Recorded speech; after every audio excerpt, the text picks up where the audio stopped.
ओम शांति। प्रश्नकाल प्रश्न संख्या 1 श्री राहुल कसवा। मैं इधर देखता हूं भी आपको। प्रश्न संख्या माननीय मंत्री जी। उत्तर सभा पटल से। माननीय सदस्य। धन्यवाद अध्यक्ष महोदय। अध्यक्ष महोदय, देश के अंदर 15 दिसंबर 1963 को पहला केंद्रीय विद्यालय स्कूल खोला गया देश के अंदर। उसके बाद आज तक देश के अंदर करीब 1253 स्कूल खोले गए हैं। बीते हुए 5 सालों की अगर मंत्री महोदय के जवाब के अनुसार बात करूं तो 48 स्कूल नए खुले, जिसमें से राजस्थान प्रदेश को मात्र 2 स्कूल मिले हैं। जिस स्पीड से स्कूल पिछले 56 साल में खुले, करीब 22 स्कूल प्रति साल खुलते गए और बीते हुए 5 साल में मात्र 2 स्कूल ही प्रति साल खुले। एक तो ये स्पीड बहुत ही कम हुई और जो गाइडलाइंस बनाई गई थी वो गाइडलाइंस 1963 के हिसाब से बनाई गई। आज का बदलता हुआ वक्त है और आप की सरकार अमृत सिटीज़ नाम की बड़े बड़े शहरों को विकसित कर रही है जिनकी 1 लाख से ऊपर की पॉपुलेशन है। सर, मैं आपके मार्फत से मंत्री महोदय जानना चाहता हूं कि क्या सरकार अपनी नीति में परिवर्तन लाएगी और ला के ऐसे स्कूल्स जो 1 लाख से ऊपर की आबादी के स्कूल्स हैं, जो सिटीज़ हैं, जैसे मेरा यही लोकसभा क्षेत्र का सुजानगढ़ शहर है जिसकी 1 लाख से ऊपर की पॉपुलेशन है, क्या आप अपने नीति में परिवर्तन लाने के बाद में क्या इन ऐसे शहरों में स्कूल खोलने का कोई प्रावधान रखते हो? माननीय अध्यक्ष महोदय, माननीय सदस्य ने सवाल पूछा है और मैं समझ सकता हूँ लाजमी है कि केंद्रीय विद्यालय संगठन की जो साख है उसे देखते हुए सभी सांसद चाहते हैं कि उनके क्षेत्रों में इसका विस्तार हो। पूरे देश में 1253 केंद्रीय विद्यालय खुले हैं और 6 साल के दशक में चाहे एकेडमिक परफॉर्मेंस हो, किसी भी मानक को आप देखेंगे तो दूसरी संस्थाओं को सरपास कर रहा है। राजस्थान के संबंध में माननीय सदस्य ने सवाल पूछा है और सुजानगढ़ के संबंध में मुख्य सवाल में उन्होंने पूछा। सुजानगढ़ को लेकर अभी हमारे पास कोई प्रस्ताव नहीं पेश हुआ है और उसकी एक पुरानी प्रक्रिया है, जिस नियम को हमें फॉलो करना पड़ता है। माननीय सदस्य।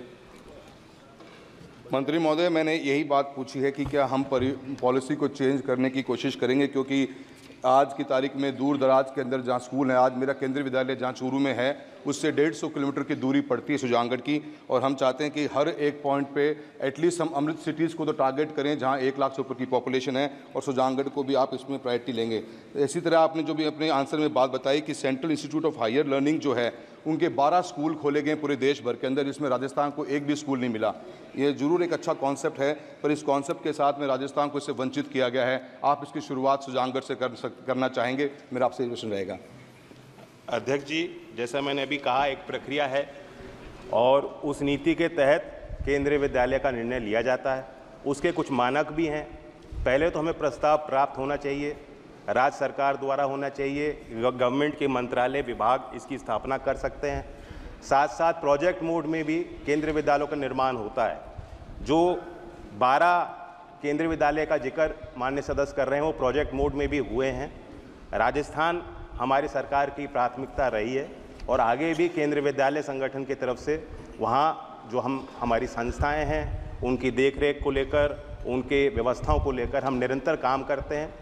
हमारी नीति में जो मुख्य प्रावधान है कि किस हिसाब से केंद्रीय विद्यालय स्थापित होगा, पहले तो प्रस्ताव आना चाहिए, ज़मीन आवंटित होनी चाहिए और टेम्परेरी अकोमोडेशन की सुविधा भी होनी चाहिए। उसके बाद ही हम आगे बढ़ सकते हैं। और केंद्रीय कर्मचारी भी होना चाहिए। जी, मैं माननीय सदस्यगणों से आग्रह करना चाहता हूं, ये प्रश्नकाल का पहला दिन है। माननीय सदस्यगण भी प्रश्न संक्षिप्त में पूछे, माननीय मंत्री जी भी संक्षिप्त में जवाब दें, तो हम ज़्यादा क्वेश्चन ले सकते हैं। ये मेरा आग्रह है। श्री गोविंद कारजोल। सभी मान्य सदस्यों को जो प्रथम बार आए उनको पर्याप्त मौका देंगे।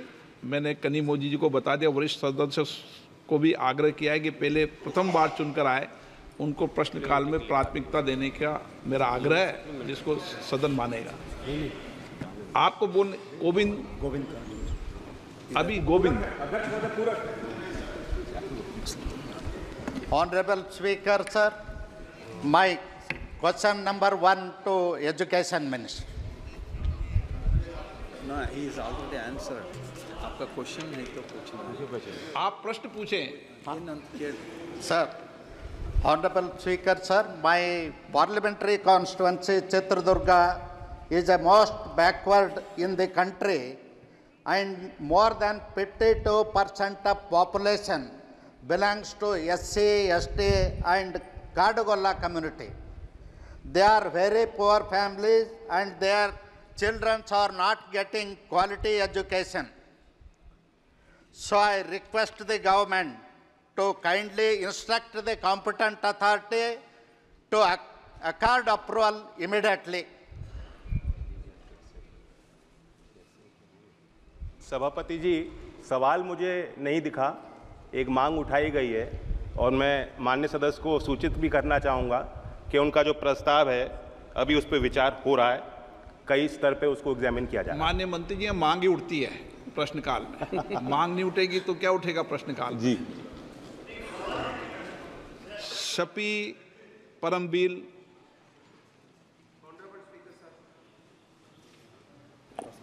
Honorable Speaker, sir. Sir, we would like to know what is the expected timeline of the construction of the building of Talasheri KV, as the state government has already allotted 8 acres of land for the same. And sir, we deserve one more KV in my constituency. It's hugely populated, it's a large constituency. In Vadagara region, we request your involvement to allot one more KV for my parliamentary constituency, sir. माननीय मंत्री जी, आप बता दें कि ये प्रश्नकाल है जो उसमें आपको मंत्री जी जो चर्चा कर लेंगे, आप बुला के वो चेंबर में चर्चा करें। सभापति जी बिल्कुल इन्होंने स्पेसिफिक सवाल पूछा है, उस बिंदु पर मैं इनको व्यक्तिगत तौर से पूरी जानकारी उपलब्ध कराऊंगा। ओके। टी तबिल सेल्वम, धीरे धीरे नाम आ जाएगा, कुछ कठिनाई होती है स्वाभाविक रूप से। கடந்த ஆட்சியில் எங்கள் தேனி हाँ, नाम अगर शुद्ध नहीं हो तो बोल दिया करें, ठीक कर देंगे, कोई दिक्कत नहीं है। கடந்த ஆட்சியில் தேனி பாராளுமன்றத்தில் கேந்திர வித்யா பள்ளி துவங்குவதாக ஒரு செய்தி இருந்தது. இன்னும் அதற்குண்டான அறிகுறி வரவில்லை. அந்த பள்ளியை தேனியில் கேந்திர வித்யாலய பள்ளியை துவங்குவதற்கு அரசு முன்வரும் என கேட்டமைகிறேன்.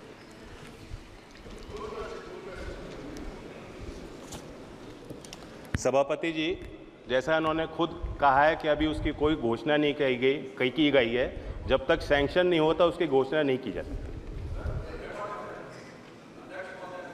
प्रश्नकाल में माननीय सदस्यों, प्रश्न number 2 Shri okay Shri B Manickam Tagore. Question number 2, sir. Question number 2, sir. ठीक है, माननीय मंत्री जी। Sir, is read on the table of the House. माननीय सदस्य। Sir, can the minister provide specific details on the measures being implemented to ensure the integrity of the examination process and to prevent future incidents of paper leaks, including any technological advancements or additional security protocols? Given the recurrence of such issues, it is 70 times in 7 years.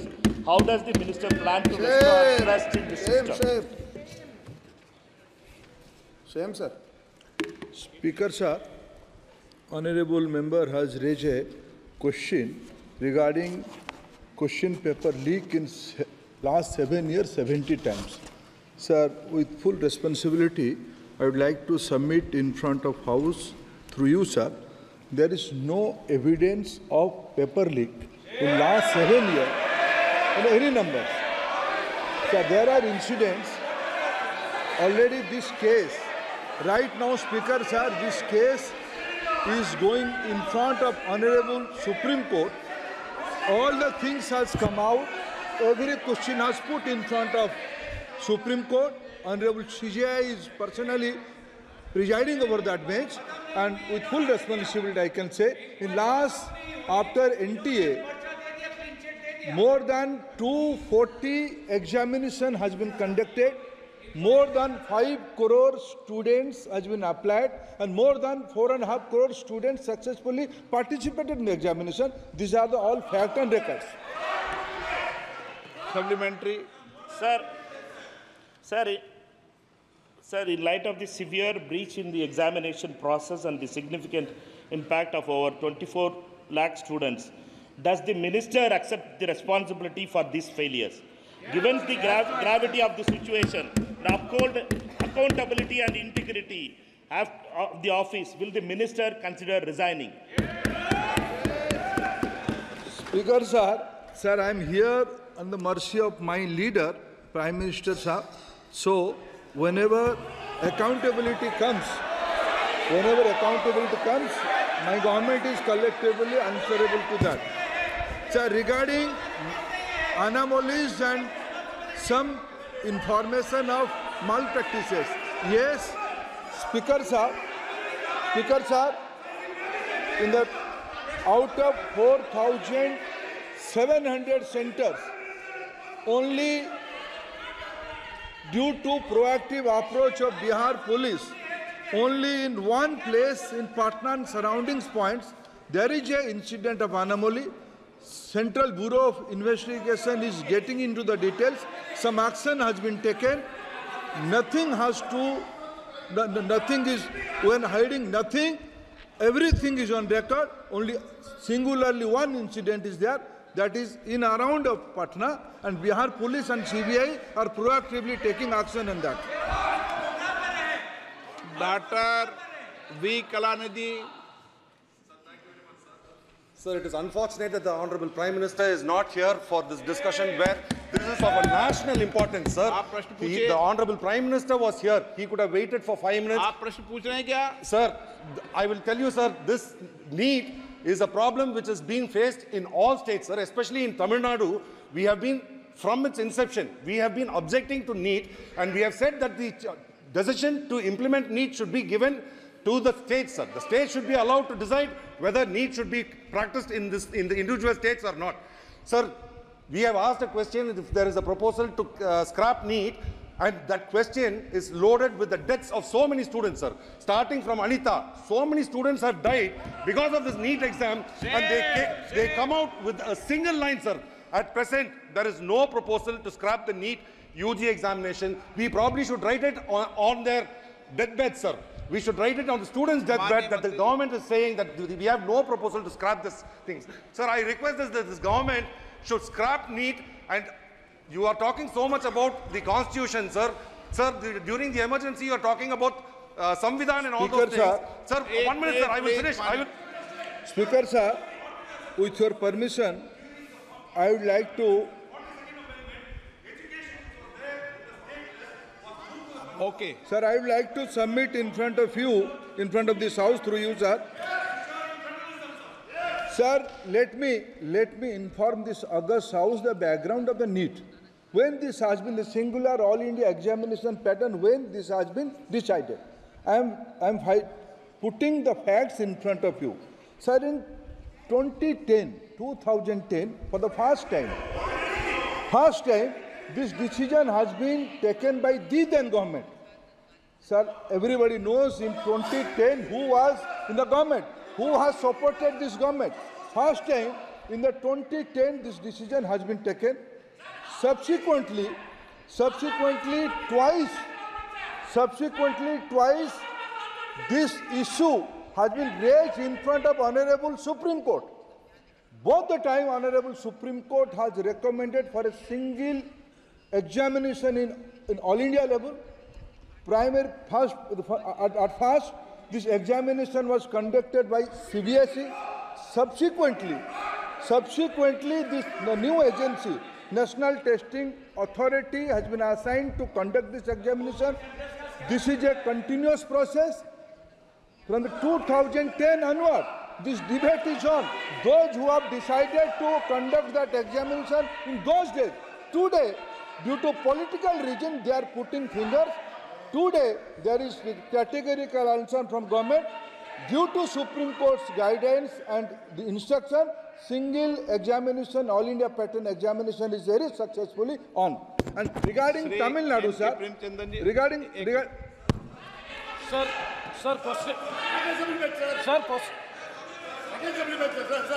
Sir, question number 16. Sir. No, how can Same question.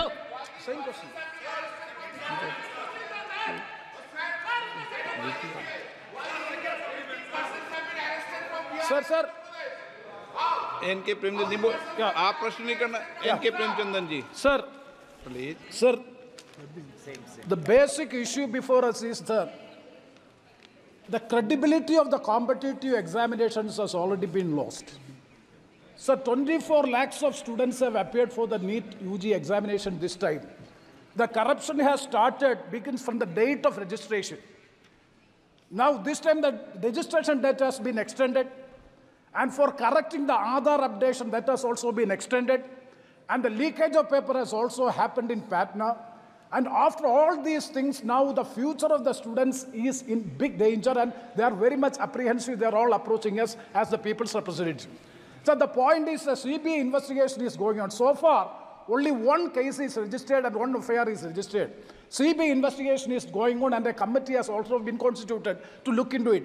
So our case is whether, since it is a matter which is concerning the people at large, I think that this is the right forum by which this matter has to be discussed. So my question is, one question is regarding the centers of excellence like AIMS, JIGMER, AFC, whether a separate competitive test will be conducted, and in order to examine in detail whether a joint parliamentary committee be constituted so as to investigate into this matter. That is a specific question I am asking, sir.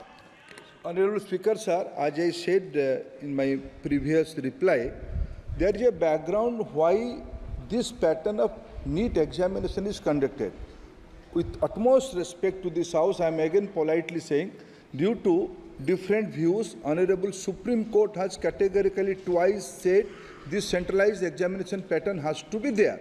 Regarding some anomalies, very government has nothing to hide. We have put all the facts in front of Supreme Court. Very right now, Supreme Court is hearing that case. It will be proper to just wait and watch what Supreme Court is giving instruction, and this House is open to any kind of discussion. Akhilesh Yadav ji, 1 minute में सबका जवाब दूंगा आज। चलो बैठो। अध्यक्ष महोदय, मैं आपका धन्यवाद देना चाहता हूं। देश के बहुत महत्वपूर्ण सवाल पर आपने मुझे पूछने का समय दिया है। अध्यक्ष महोदय, ये सरकार किसी और का रिकॉर्ड बनाए न बनाए, लेकिन पेपर लीक का रिकॉर्ड जरूर ये सरकार बनाएगी। अध्यक्ष महोदय, मुझे इसके बैकग्राउंड में नहीं जाना है कि पूछें। अध्यक्ष महोदय, मुझे बैकग्राउंड में नहीं जाना है कि कब, कैसे, किस संस्था को बनाया गया है। पूरे देश के छात्र इस पे आंदोलित थे। लगातार अखबार और सीबीआई की जांच के बाद चीज़ें सामने आ रही हैं, लोग पकड़े जा रहे हैं, जेल भेजे जा रहे हैं। मैं अध्यक्ष महोदय आपके माध्यम से पूछना चाहता हूं मंत्री जी से, क्या सेंटर वाइज जिन बच्चों को सबसे ज़्यादा नंबर मिले हैं, क्या उसकी सूची जारी करेंगे? 30,000 सीटें जहां हैं, कई सेंटर अध्यक्ष महोदय ऐसे हैं जहां 2,000-2,500 बच्चे पास हो गए हैं। सरकारी सीटें 30,000 हैं, कई सेंटर में 2,000 से ज़्यादा पास हो गए। कई प्रदेश के ऐसी जगह है जहां पर कुछ सेंटर से 600 से 650 से ज़्यादा सबसे ज़्यादा नंबर हैं। और अगर वो संस्था इतनी क्रेडिबल थी तो अध्यक्ष महोदय, जिन सेंटर्स पे ये परीक्षा हुई उन सेंटर्स का इंफ्रास्ट्रक्चर क्या था? क्या मंत्री जी ने जानकारी की थी इस बात की? अध्यक्ष महोदय, मेरे आपके माध्यम से एक ही निवेदन है कि बिना ये मंत्री जी रहेंगे तो न्याय नहीं मिलेगा बच्चों को। अध्यक्ष महोदय, आदरणीय अखिलेश जी की प्रश्न का मैं विनम्रता से उत्तर देना चाहूँगा कि अभी सुप्रीम कोर्ट में जो चल रहा है केस, सुप्रीम कोर्ट ने ऑर्डर दिया पूरा विद्यार्थियों की सूची को वेबसाइट में उपलब्ध करा दो। सर, पिछले 3 दिन से देश भर की सारे विद्यार्थियों की लिस्ट पब्लिक डोमेन में उपलब्ध है। ये सारा चीज़ खुले पे है और कई प्रकार की तर्क आ चुका है। सर, मैं एक अभी उसमें केरल के विद्यार्थी भी अच्छे किए हैं, क्या हम ये कहेंगे भी वहाँ भी कुछ गड़बड़ी हुई थी? ऐसे आरोप करना, मैं देश की ग्रामीण इलाका, देश की एसटी इस बार सबसे अच्छा परफॉर्मेंस करने वाले देश की एसटी एससी ग्रामीण बैकग्राउंड आर्थिक पिछड़े लोगों की है। क्या हम उनकी मेधा को हम चुनौती देते हैं? और बाकी रहा क्वेश्चन पेपर लीक की, सर मैं शुरू से मेरा एक स्टैंड रहा, राजनीति नहीं करना, लेकिन अखिलेश जी जब वहाँ दायित्व में थे उस सूबे की, सर सारे सूची है कितने बार उत्तर प्रदेश में क्वेश्चन पेपर लीक हुए हैं। माननीय एक मिनट प्लीज, एक मिनट। राहुल गांधी जी, आप प्रश्न पूछना चाहते हैं? Speaker sir, it's obvious to the whole country. It's obvious to the whole country that there is a very serious problem in our examination system. This is not just a question of NEET, it is in all the major examinations. Now, the minister has blamed everybody except himself, right? I don't even think he understands the fundamentals of what is going on here. आप प्रश्न क्या है आपका? आ रहा हूँ sir. ये मैं question को सेटअप कर रहा हूँ। इसलिए प्रश्न पूछ रहे हैं। The issue is that there are millions of students in this country who are extremely concerned at what is going on and who are convinced that the Indian examination system is a fraud. That is what is at stake here. Millions of people believe that if you are rich and if you have money, you can buy the Indian examination system. And by the way, and this is the same feeling that the people in the opposition have. And that is why we are asking some very simple questions to Honorable Minister. Number one, as this is a systemic issue, what exactly are you doing to fix this issue at a systemic level? Yes. That's the first question. Okay. Question में चल रहा है अभी। Please, अब मैं मंत्री जी मैं एक बार बोल दूं इस बात पे।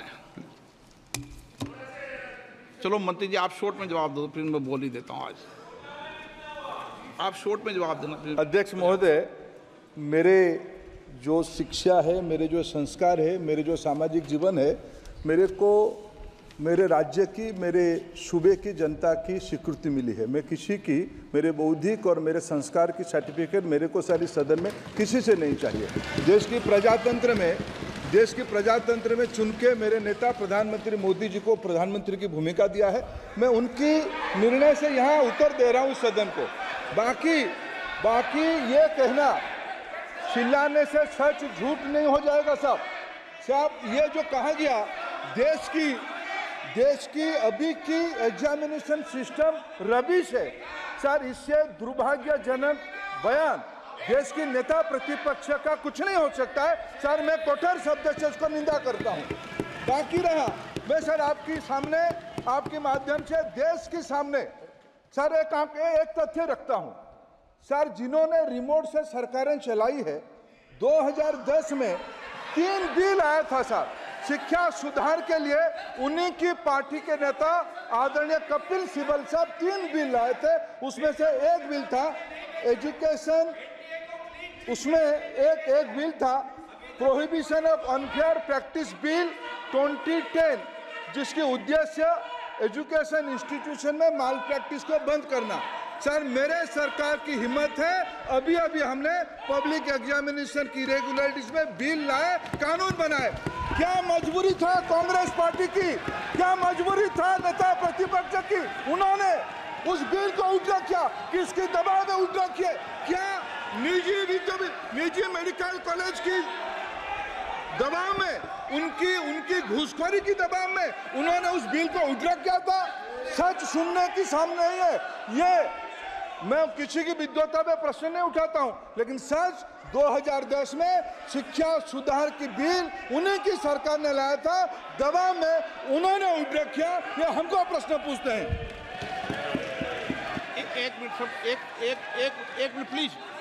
मिनट प्लीज, मैं सबको मौका दिया, सबको मौका दूंगा। एक मिनट माननीय सदस्य, प्लीज 1 मिनट बैठिए। प्लीज बैठिए, आप पहली बार। हाँ 1 मिनट। रिकॉर्ड में नहीं जा रहा। Kalyan ji please. Kalyan ji, Kalyan ji, Kalyan ji, please, Kalyan please, please 1 minute please, 1 minute, एक मिनट सबको मौका दूंगा, 1 मिनट प्लीज, 1 मिनट। माननीय सदस्यगण, विषय महत्वपूर्ण था, मैंने सबको अलाउ किया, लेकिन एक बार इस सदन के अंदर ये सार्थक चर्चा होनी चाहिए, क्योंकि प्रश्न ये था कि परीक्षाओं के विषय के अंदर, और आप सबको पता है देश में अलग अलग राज्यों के अंदर भी अलग अलग दलों की सरकार रही, और उन अलग दलों की सरकार में आपकी भी सरकार रही, अन्य दलों की सरकार रही। वहाँ भी कई बार प्रश्न लीक हुए, प्रश्न पत्र लीक हुए और परीक्षाओं पर प्रश्न उठे। मेरे सवाल, 1 मिनट मैं बता रहा हूँ जिसको, आप पूरी बात सुनिए मेरी। मेरा कहना ये है कि हम और उन 1 मिनट प्लीज बैठिए, प्लीज बैठिए, 1 मिनट नीट नहीं, सारी हमारा सवाल ये है कि हम यहाँ इसलिए चिंता के लिए बैठे हैं कि भविष्य में हमारे विद्यार्थियों के भविष्य पर कोई विषय न उठे, इसलिए किस तरीके का मैकेनिज्म डेवलप करें, परीक्षाओं का क्या बेहतर सिस्टम डेवलप करें, इसमें सबके सुझाव आएँ ताकि भविष्य के अंदर, और उसके लिए जो उत्तम सुझाव हो सकते हैं सरकार भी उस उत्तम सुझावों को मानेगी। 1 मिनट, लेकिन हम अगर सारे परीक्षाओं पर सवाल उठाएंगे तो कई राज्यों में कई दलों की सरकार है जो परीक्षाएं आयोजित करती रहती है। हम सारी परीक्षाओं पर सवाल उठाएंगे तो जो बच्चे उत्तीर्ण होते हैं उनके भविष्य पर और भारत की परीक्षाओं पर, भारत की शिक्षण व्यवस्थाओं पर, पूरे विश्व में एक बहुत गंभीर असर पड़ेगा, जो सदन की चिंता का विषय है। और इसके लिए सभी राज्यों ने अपने अपने यहाँ कानून बनाए, संसद ने भी कानून बनाए। कानून बनाने के अलावा इस विषय के अंदर एजेंसी जांच कर रही है, कोर्ट निगरानी कर रही है। हमारा सवाल ये होना चाहिए कि हम कैसे सकारात्मक रूप से सुझाव देकर इस सिस्टम को और बेहतर कर सकते हैं, ये होना चाहिए।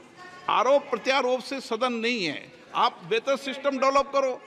और कभी भी सारे एग्जामिनरों पर सवाल उठाना सदन के लिए उचित नहीं है।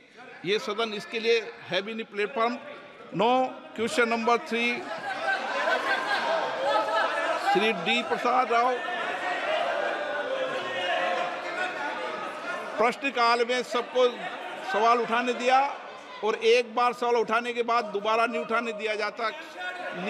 संसद नियम प्रक्रियाओं से चलती है और नियम प्रक्रियाओं से मैंने चलाया। श्री डी प्रसाद राव, प्रश्न नंबर 3। 9 मैंने सदन की चिंता सरकार को बता दी है और आप सबको बता दी है। Honorable Speaker, thank you so much for allowing me to speak this important question. I am Prasad Rao from Chittoor constituency, Andhra Pradesh. Our beloved Honorable CM Chandrababu Naidu Garu has requested substantial financial support from the center to help reconstruct and rebuild the Andhra Pradesh. 1 minute please, आप प्रश्न संख्या 3 है, पहले बोलो प्रश्न संख्या 3। Question number 3। माननीय मंत्री जी, कोई दिक्कत नहीं, सब सीधे पहली बार आए, अब माननीय प्रश्न पूछें। प्लीज सदस्य। Thank you very much for allowing me to speak this very important question, Honorable Speaker. This is Prasad Rao from Chittoor constituency, Andhra Pradesh. Our beloved Honorable CM Chandrababu Naidu Garu has requested substantial financial support from the center to help reconstruct and rebuild the Andhra Pradesh, which is facing acute financial challenges, stalled infrastructure projects. In this context, Honorable Speaker, I would like to know from the Honorable Minister about the centrally sponsored schemes and the projects that have been stopped or discontinued in the state of Andhra Pradesh, along with the reasons for the same. The current state of the stalled or delayed schemes in the state and the reasons behind the halting and slowdown of these projects. On the reply given to the question, the unutilized certificate was not furnished. It was a general reply. I request Honorable Speaker to furnish the utilization certificate for the funds allotted to the Andhra Pradesh for the last 5 years. Thank you very much. माननीय मंत्री जी। अध्यक्ष महोदय, माननीय सदस्य ने जो ये बताया है कि माननीय मुख्यमंत्री जी आए थे, मैं उनको बताना चाहता हूं कि इस आशय का पत्र माननीय मुख्यमंत्री जी ने भारत सरकार को प्रस्तुत किया है और भारत सरकार की इस प्रकार के सभी अनुरोधों का परीक्षण कराने के बाद ही नियमानुसार कार्रवाई करती है तथा आंध्र प्रदेश के भी अनुरोध का भी इसी प्रकार से समुचित परीक्षण करके निर्णय परीक्षण किया जाएगा। जहाँ तक केंद्र प्रायोजित योजनाओं का सवाल है के संबंध में माननीय सदस्य ने प्रश्न में बताया कि मैं उनको बताना चाहता हूं कि केंद्र में प्रायोजित योजनाएं सभी राज्यों के लिए होती हैं और केंद्र सरकार की तरफ से किसी योजना को राज्य विशेष के लिए बंद नहीं किया जाता है। केंद्र सरकार का केवल आग्रह मात्र यही होता है कि संबंधित योजनाओं को दिशा निर्देश के अनुपालन के तहत कार्य किया जाए। सप्लीमेंट्री, माननीय honourable member supplementary.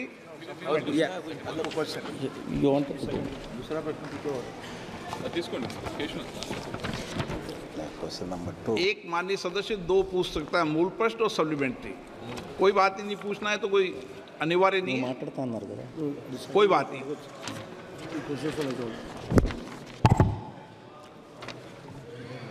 So, respected sir, despite the release of 62,500 crores by the central government, there have been cases of corruption and diversion of practices of these funds by the previous state government and Andhra Pradesh.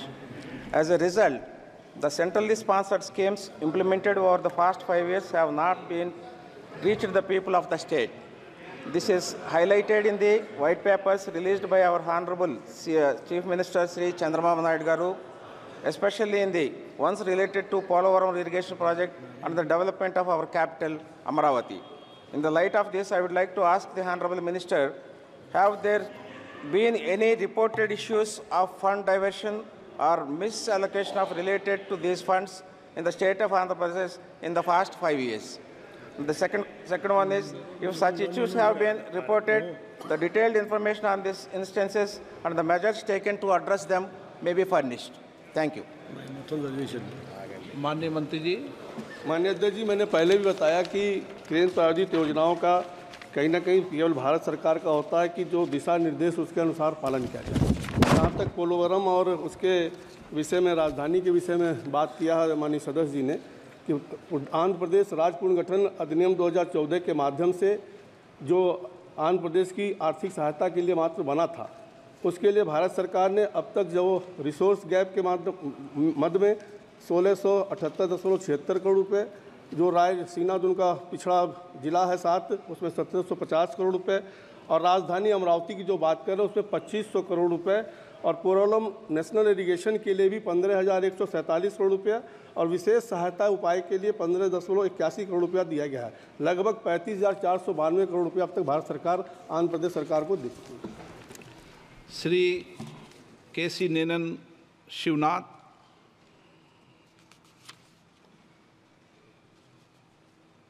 Speaker sir, despite of 62,400 crores given by the central government, these funds have been diverted and case of corruption has been noticed, and it was clearly mentioned by our Chief Minister Chandrababu Naidu, the paper released on Polavaram irrigation and as well as capital of Amaravati. In light of this, I would like to ask Honorable Minister Ji, issue have been reported and detailed information of these instances and measures taken to address them. Thank you. माननीय अध्यक्ष जी, मैंने पहले भी इसको बताया कि भारत सरकार दी है, ऐसी कोई सूचना हो तो प्राप्त होगी तो जरूर जाती है। श्री टी.आर. बालू जी। Mister TR. बालू जी। So, Honorable Speaker, sir, it's very strange in Chennai and suburban Chennai. There is a very big project is going on from 2019 onwards. The PAB has approved the project in 2019. For the past 5 years, central government has not even invested a single penny in the CSS scheme. For the past 5 years, work is going on. Honorable Chief Minister of Tamil Nadu is working hard. He is getting the market funding with higher interest rate, and he is investing, and day to day it is leaps and bounds, it is progressing, and it is almost about 60% of the project has been completed. But so far, central government has not come forward to invest even a single paisa, sir. Are we in federal setup or not? That is what I want to know. माननीय मंत्री जी, माननीय अध्यक्ष जी, माननीय सदस्य ने जो प्रश्न उठाया है, क्योंकि ये प्रश्न से संबंधित नहीं है, क्योंकि ये केंद्र प्रायोजित योजना आंध्र प्रदेश से संबंधित प्रश्न था। बाकी उनको जानकारी चाहिए तो भेजेंगे तो उनको उपलब्ध करा दिया।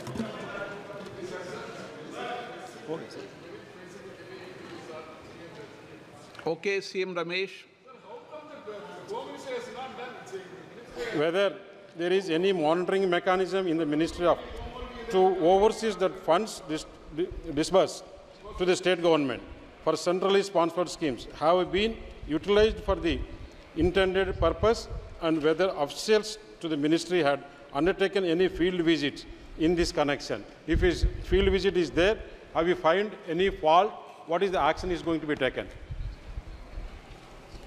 सब अध्यक्ष महोदय, जहाँ तक व्यवस्था का सवाल है, अभी जल्दी PFMS की पूरी प्रक्रिया क्रियाशील होने के बाद राज्य सरकारों को दी जाने वाली धनराशि का अंतिम उपयोग इसमें प्रदर्शित होता है, और इस रूप में PFMS द्वारा पारदर्शी तरीके से धनराशि का व्यय सुनिश्चित हो रहा है, और राज्य सरकार द्वारा अपनी हिस्सेदारी जारी करने, उपयोग प्रमाण पत्र देने के बाद ही योजना पर धनराशि जारी किया जाता है। Question number 4, Shrimati Kirti Devi Dev Varman. Honorable Speaker, I have माननीय सदस्य पहले 3 questions. एक मिनट, हाँ, प्रश्न संख्या बोल दें सबसे पहले। Question number 4A, the steps taken. No, कोई बात नहीं, आप हंसे, सभी सदस्य ने प्रश्न है। माननीय सदस्यगण, एक मिनट, मैं सभी माननीय सदस्य, उसमें नए माननीय सदस्य भी हैं, ऐसे तो पुराने माननीय सदस्य भी चूक कर जाते हैं। मैं सभी माननीय सदस्यों से आग्रह करता हूं कि प्रश्नकाल में सबसे पहले हमें प्रश्न संख्या बोली जाती है, प्रश्न संख्या 4-3 संख्या बोली जाती है, फिर माननीय मंत्री जी सदन के पटल पर बात रखते हैं, उसके बाद प्रश्न पूछा जाता है, और एक माननीय सदस्य एक मूल प्रश्न, एक सप्लीमेंट्री प्रश्न पूछ सकता है। माननीय ऑनरेबल मेंबर, क्वेश्चन नंबर बोले। Question number 4. यस, ओके, माननीय मंत्री महोदय। Sir, a statement is laid on the table of the House. Honorable member. Question number A, the steps taken by the government for reducing the number of pending litigation under the Companies Act law.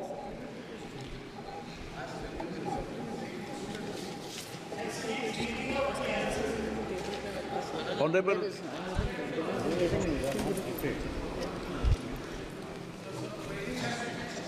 Respected Speaker, sir. दादा, आप इतने senior हो, आप रोज इस सदन की कार्रवाई को बाधित करते हो ना। Ministry of Corporate Affairs has taken several steps to review pending prosecutions in various courts. In 2017 and later in 2022, a committee of senior officers of MCA was set up to give recommendations regarding withdrawal of prosecutions. The objective is to free judicial courts from dealing with offences that are of procedural and technical nature. So the question is, the answer of the question is this. आप माननीय मंत्री जी कभी कोई सदस्य का जवाब नहीं देते, आप तो the answer is already put on the table, sir. Honorable member, supplementary. Supplementary B, the data regarding the number of cases withdrawn or reduced as part of the efforts of the government to reduce the litigation burden. I would like to ask this question. माननीय मंत्री जी, in 2017, 14,247 prosecutions were withdrawn. As a special drive in one, already written statement has been given, and there is a decision taken by the ministry to withdrawal of 7,338 compoundable offices which have been identified, and among them 6294 applications for withdrawal have been filed before the various courts. Shri Jagdamba Pal ji.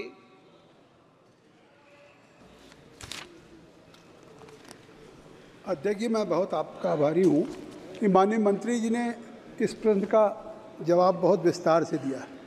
माननीय मंत्री जी ने अपने उत्तर में स्वीकार किया है कि हम कंपनी एक्ट के अंदर जो लिटिगेशंस बरसों से पड़े हुए हैं उनकी पेंडेंसी को रिड्यूस करने के लिए 2017 में एक कमेटी बनाई और 2022 में एक कमेटी बनाई। तो मैं आपके माध्यम से जानना चाहता हूं कि 2017 की जो कमेटी बनी मिनिस्ट्री ऑफ कॉरपोरेट अफेयर्स की और 2022 की बनी, उसकी रिकमेंडेशंस क्या थी और कौन कौन सी रिकमेंडेशंस उन्होंने लागू किया। इस पर सरकार स्वयं चिंतित है, प्रधानमंत्री जी भी कि ईज ऑफ डूइंग बिजनेस में हम करें और जिससे हमारा FDI भी बढ़ा है। मैं उस विस्तार में नहीं जाना चाहता हूँ, केवल सवाल आपके माध्यम से चाहता हूँ कि सेबी ने भी जो इस संबंध में कदम उठाए हैं ईज ऑफ डूइंग बिजनेस के लिए और जिसके लिए strengthen and corporate governance framework for the listed entities in last 1 year through measures like introduction of business responsibility and sustainability report core, rationalizing disclosure of material events or information by listed entities, empowering shareholders as listed entity। तो ये जो सेबी के द्वारा कदम उठाए गए हैं, काफ़ी कदम उठाए गए हैं सरकार ने, तो इस संबंध में भी इसका क्या प्रभाव पड़ा है केसेज के रिडक्शन में या केसेज के पेंडेंसी में। Honourable minister.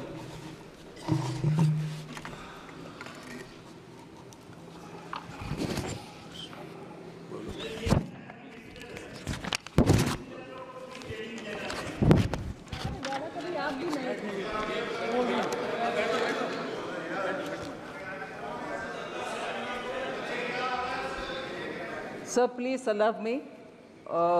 MOS Harsh ji is trying to come up with answers. He's given a comprehensive written answer.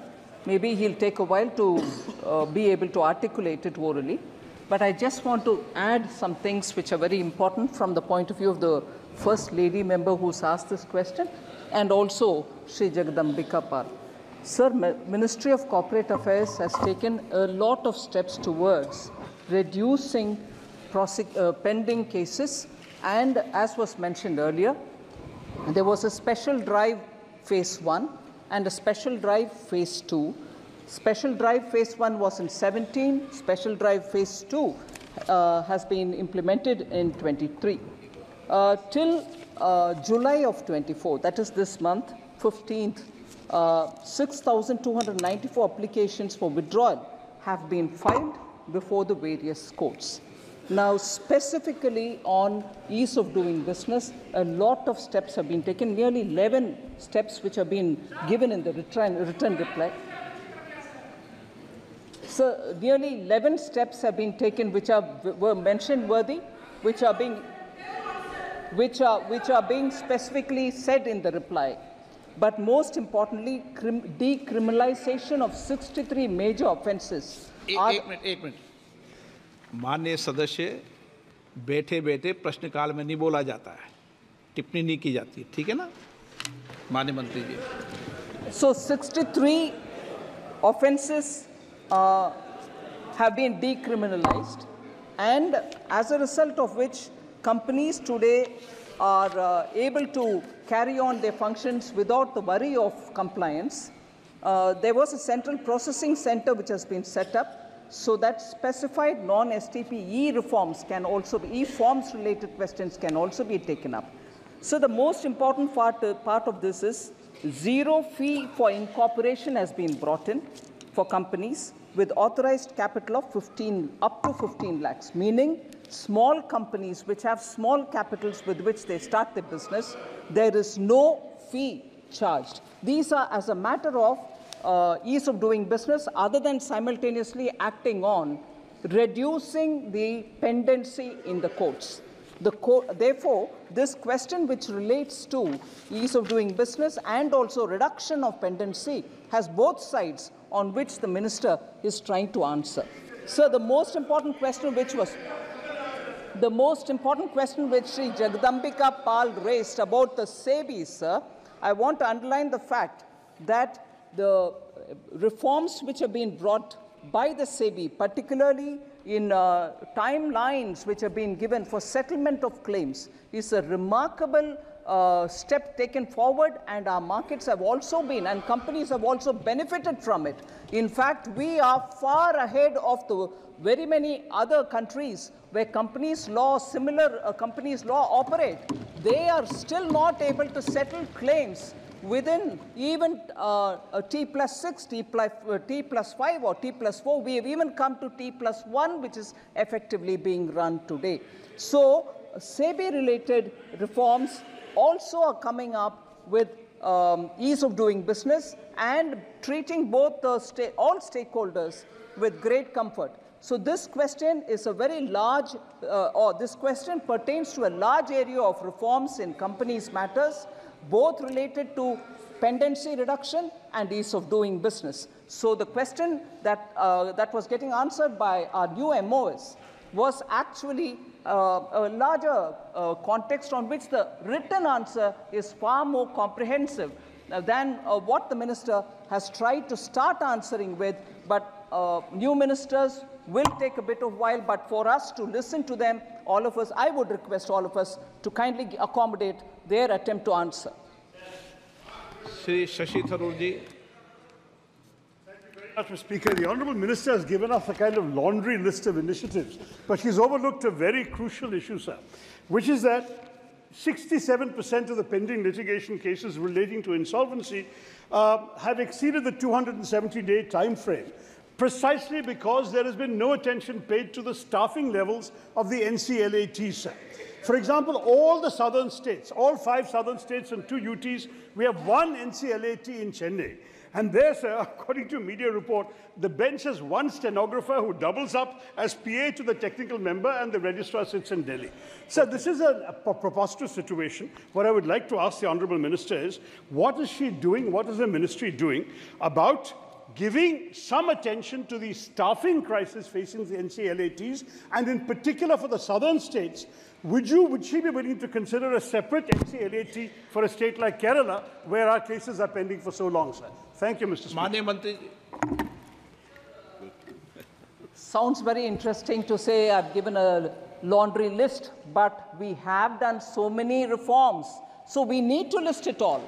And I appeal to the honourable member to read it so that he can differentiate between a typical laundry list and a list of actions taken for reforming the process. Honourable Member Shashi Tharoor should actually differentiate between a laundry list and the list of reforms undertaken by us. So with that said, sir, and with that said, I quite agree with the Honourable Member.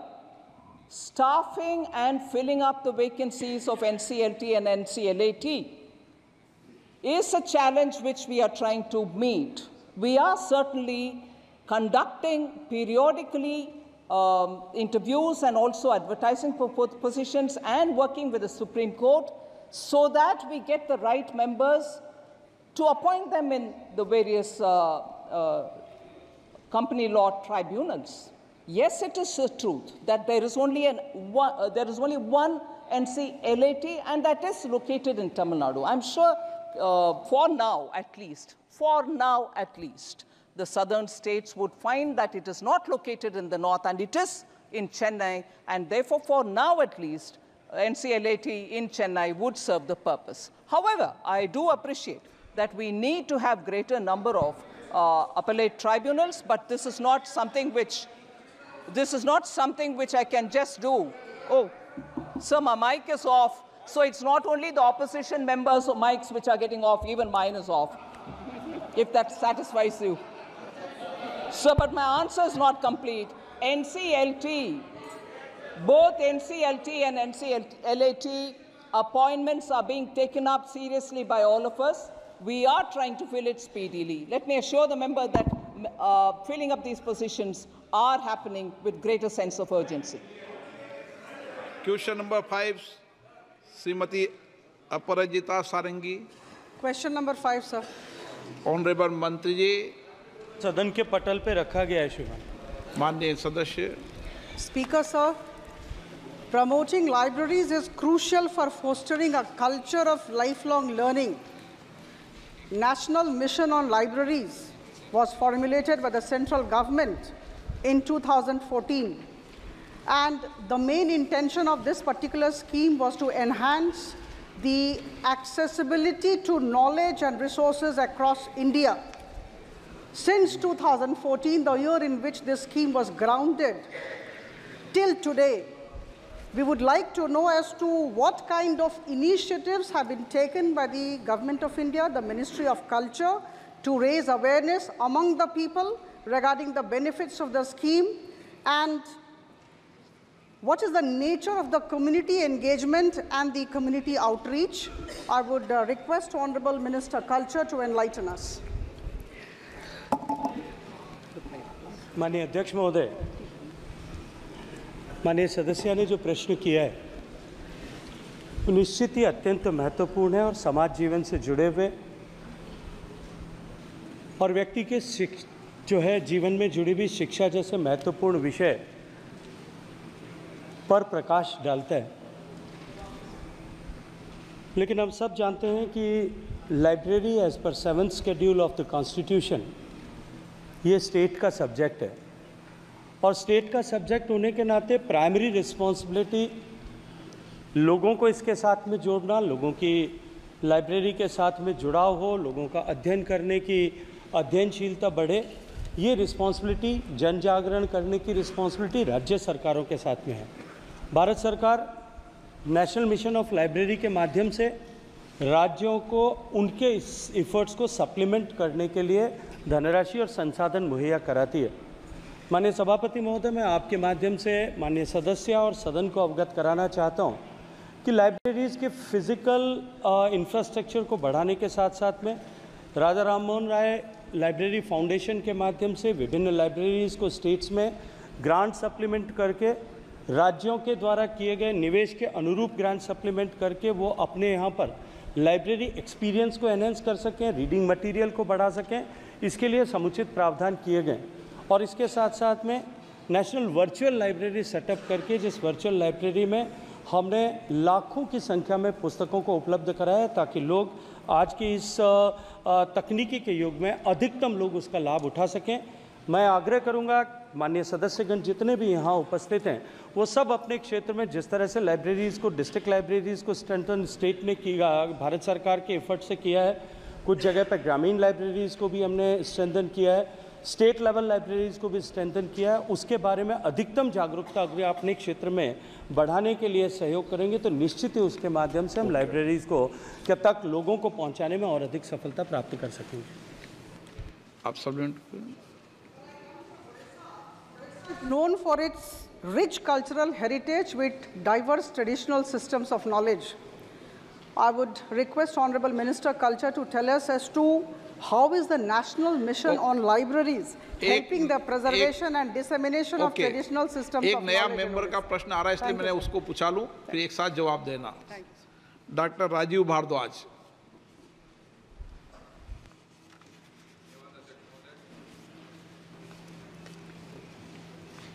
आदरणीय मंत्री जी का जो वक्तव्य सुना मैंने, question number 5। आपको प्रश्न number नहीं बोलना, आपको तो प्रश्न पूछना है। आप तो प्रश्न पूछे हैं, नए मेंबर जो होता है ना उसका प्रश्न होता है, उसको पूछते हैं।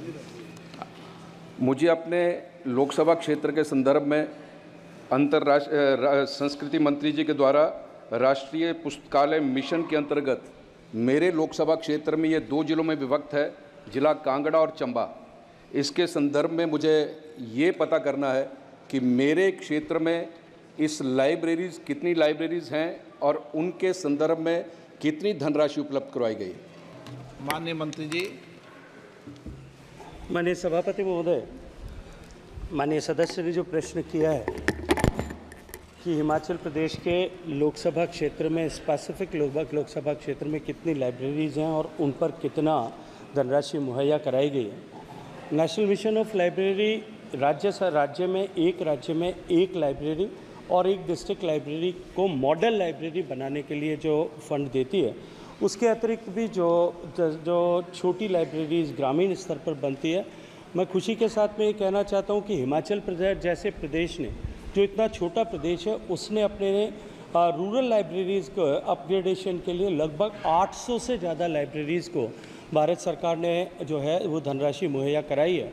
माननीय सदस्य ने जो अपने ज़िले के लिए, अपने लोकसभा क्षेत्र के लिए जो स्पेसिफिक जानकारी चाहिए, वो स्पेसिफिक जानकारी माननीय सदस्य यदि मेरे कार्यालय से संपर्क करेंगे तो निश्चित रूप से जो है उनको प्रोवाइड किया जाएगा। आप ही दे देना उनको।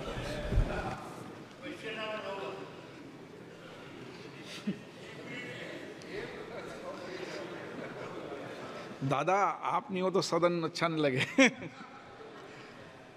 माननीय सदस्यगण, मुझे कई माननीय सदस्यों द्वारा कुछ विषयों पर स्थगन प्रस्ताव की सूचनाएं प्राप्त हुई है। मैंने स्थगन प्रस्ताव की किसी सूचना की अनुमति प्रदान नहीं की गई है। सभा पटल पर रखे जाने वाले पत्र। हाँ, प्रश्नकाल समाप्त। प्रशिक्षण सबको सीखते रहना चाहिए। आप भी बताते रहोगे तो सीखता रहूँगा।